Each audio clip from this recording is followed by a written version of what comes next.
Yeah, it's finals. Generally, I like that. Tightly contested. And yeah, it's cruel. That's football. I've been here before in a playing capacity. You win some, you lose some. And unfortunately, we've lost at the end of a really good season. And I think the feeling amongst the club and the fans were that we were so happy to be here. It had been an achievement from the players. But of course, you want to win the big one. And we didn't. Small margins, small things in the game. Things didn't drop for us in the last half an hour. We make a mistake that gives them the lead that makes them comfortable to defend. And that was the nature of the game. So it's disappointing.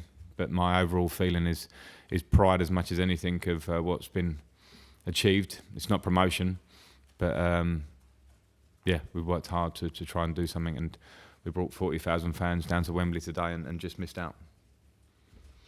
Was it a case of trying to contain Villa to begin with, possibly, and then go for it later on? No, I don't think we needed to contain them because I trust us to be as good as them in a lot of terms. Even though we'd lost the league games, we were definitely under strength in those games and at different times in the season. The way we're playing recently, my thing in the first half was I wanted the ball. I wanted to get us on the ball. The first 15 minutes we didn't do that enough. Then when we did, we actually had some good ball. We played from the back. We used Tom Huddleston. Our defenders dropped off and tried to suck them out a little bit. And once we did that, our issue was the last third. Was that then the little connecting balls that generally are our game, that we've got players that can do that, were just off, just slightly off. And then finals are crucial goals. Timing of the first goal, nature of the second goal. And those for me were the absolute defining factors in the result. Frank, how do you handle this coming week in terms of sitting down with the owner and trying to decide whether you can sustain the progress you've made this season, and might that potentially affect you? Yeah, it's a obvious question because we were in a 50-50. If we do this or if we do that, we're now in a championship next year, and I'm with the squad in there and they're all disappointed, but the squad does break up a bit. Naturally, the loans go. Whether we can get any of them back remains to be seen, and a lot of players are out of contract, so yeah, there's work to be done. So it's very important that we sit down and make sure, I think, that we capitalise on what's been a positive year by keeping moving forward. And there's a lot of work. There's a work in recruitment, big time for us, to bring in players to keep the club moving forward.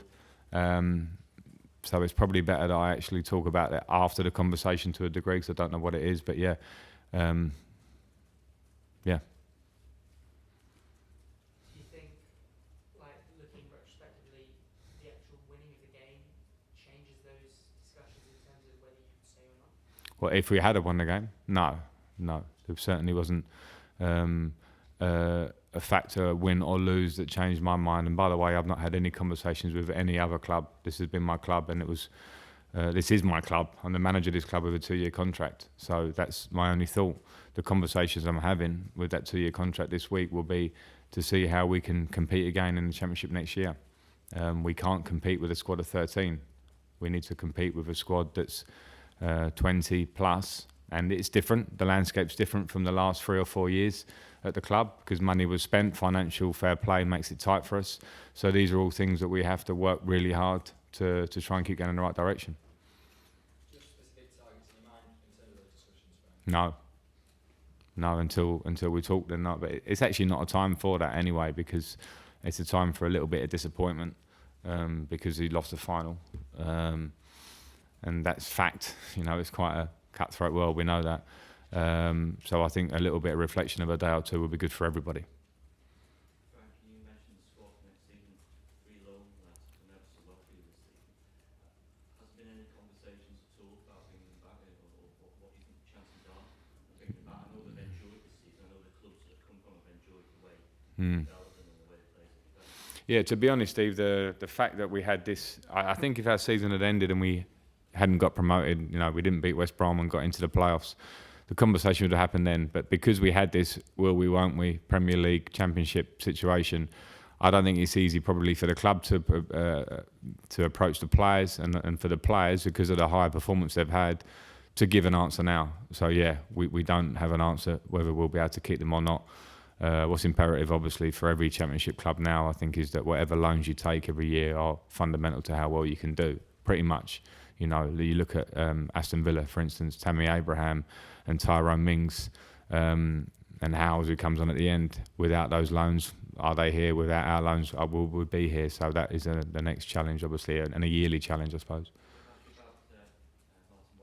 How was his fitness before this game? Was he fit to start? That would have been debatable because of the days that he's trained. I think he's trained now for probably 3 or 4 days with the team. And, you know, Martin Waghorn's been really good for us in the running, really good. And I thought he was very good when he came on. But when you have a final over 90 minutes and you're going into games with people that are short of match fitness and training fitness, that's a question that I have to answer in terms of my selection. So it was, we had it not just with Martin Waghorn, we had it with Ashley Cole. He trained for 3 or 4 days. I think his performance was immense considering he's 38 and he's had 4 training days in the last 5 weeks. So there were little obstacles that we had to get over. I thought Waggy, the impact that he brought was exactly what you wanted at the time. And again, if you get that late goal, I fancy us in extra time. If the mistake isn't there for the second goal, we're really in the game. And those are the things. Jack, of course, had an impact also. Yeah. Similar fact, I expected the first half to be tight as it was. And for Jack, I think this season has been a great for him to see what football you need when you step up the levels. And you need to be able to train at a point where you can play absolutely 90 minutes and give absolutely everything. And I'm not saying he doesn't give everything, but I'm talking the physical ability to do that. And what you saw there when Jack came on, as I expected, I didn't want us to be 2-0 down, but I expected his freshness to really hurt the Aston Villa defenders in the second half of the game. And I think it did. The first half was cagey, and that was my reasoning for not starting with Jack and coming on to make the impact that he did. So yeah, I think Jack can go away this summer and look back on a good season and see all the signs really clearly about the player that he can become, because he can get even better. Would you like to keep Ashley? Because he played very well this afternoon. Yeah, I would do, but that's absolutely his choice, and whether he wants to carry on playing or not is up to him. It's been an outstanding career. He played really well. I mean, I've had a couple of conversations with Ashley in the last 2 days about whether he could play this game. And that's not a question, and of course he can play the game in Ashley Cole even at 38, but as I've mentioned, to train 4 days and play the way he played is something special, really special. Right, when players are so disappointed after a game like this, it's not easy obviously to say things to them, but has there been any particular message in the dressing room that you've given them at the end of the game? I just said a huge thank you for the year what they've given everybody. From a team that has loans, 9 players brought in, loans, 2 or 3 more in January. Players in the last year of their contract, notoriously hard for them. I understand that personally. And a squad that was quite big in terms of a lot of players on the wage bill, actually, on the squad that aren't contributing week in, week out. That's not an easy mix for me going in. I actually considered that the toughness of that. What you're seeing there is a group of friends who are obviously really disappointed, but that they didn't get that today. So I have to say a big thanks to them, because they do the work. They do the work. You know, you can say things all year about trying to change the style, trying to train at a level, and they do it. And they've been an absolute pleasure to work with. Frank, you've won big games as a player, you've lost finals as a player. How different is this experience as a manager, and how difficult would it be to try and get over this experience? It doesn't feel different. It doesn't feel different. Sometimes as a player, it always hurts, and to a different degree on the type of game. I think probably the overriding factor now is that I felt we could have done a little bit more, and we were in the game. We were certainly in the game right until the end. Sometimes that hurts a little bit more than being well beaten in a strange kind of a way. But yeah, it's a similar feeling. It's no different. It's no different. Maybe as a manager, you look around the room and you take on a little bit more personal responsibility, because you're dealing with men as well as football players. And I see them all with their heads down there, and that's tough for me to see, because I love them as a group. So I suppose on those terms, but I suppose on the flip of that, with age and being through it over the years, you also have an appreciation of this is football and life moves on. Pre-season will come. Next season, everyone will talk about the similar sort of things. So I have a little bit more experience that, and that's probably why it's important that I actually really have the strong resolve in the dressing room to try and keep the group, go away and enjoy their holidays, and next year we'll start all over again and the hard work starts over again.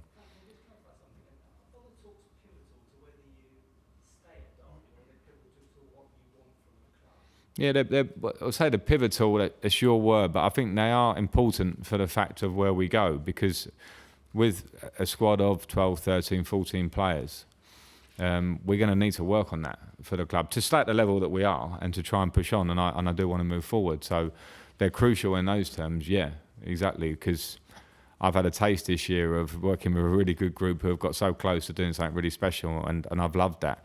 And it was the way I played for many years. I always wanted a bit more the following year, so that's what I want. But I have to understand also that Mel Morris has put a huge amount into this club over the year, and I appreciate that too. And we can't expect that those rules just stay the same year after year after year. This year's been different. Next year might be even more different. So it's important that we talk about it and know exactly where we're at.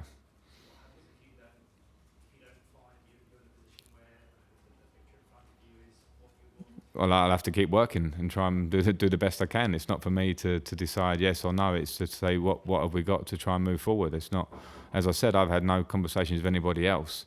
I'm manager of this club, and I'm very proud to be manager of this club. And whatever the owner decides or the financial position is, that's for me to work with. So I'm not sitting here bemoaning it or crying about it. I'm just saying it's crucial that we find out where we're at, because we need to make moves. If we're going to move forward, we need to make moves to plan for next year. I came in fresh last summer, and our signings were mostly in the last couple of days of the window. That made pre-season a bit of a write-off. So I don't like the idea of having another write-off of a pre-season. When I say write-off, that sounds harsh, but I mean to be able to work with the players that you've got.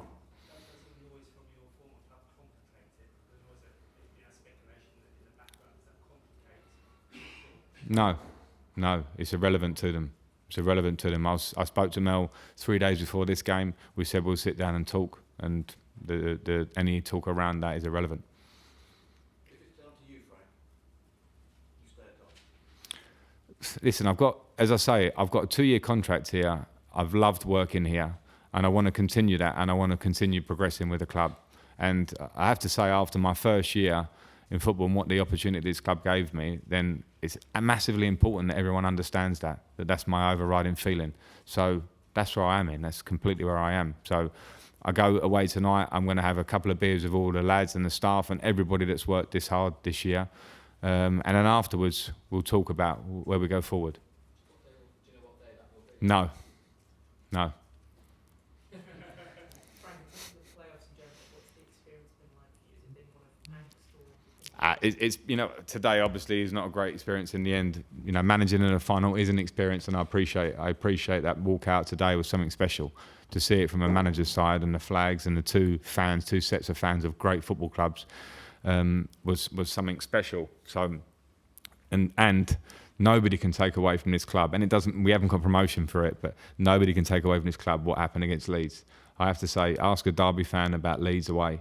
Ask the players and the staff and everyone connected with this club how that felt.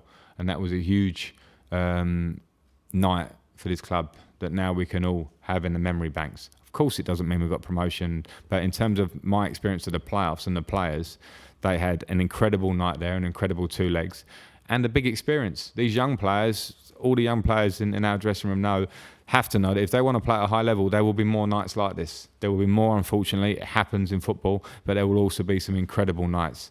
So that's a message for them there to take on board. They've stepped into Wembley. Jayden Bogle, playing in the youth team, 17 when I turned up, played 40-odd games and another game today at Wembley without any fear, with absolute quality. I mean, there are so many stories this year, I think, individually within our squad that are massive. Now, we didn't get promoted. That's obvious now. We know that. But I don't think you should take away what's happened day to day at this club. And some of the talk in the dressing room then from individual players, from staff members about how they feel about this year, for me is also what it's all about. Okay, guys. All right, thank you. Thank you. Cheers.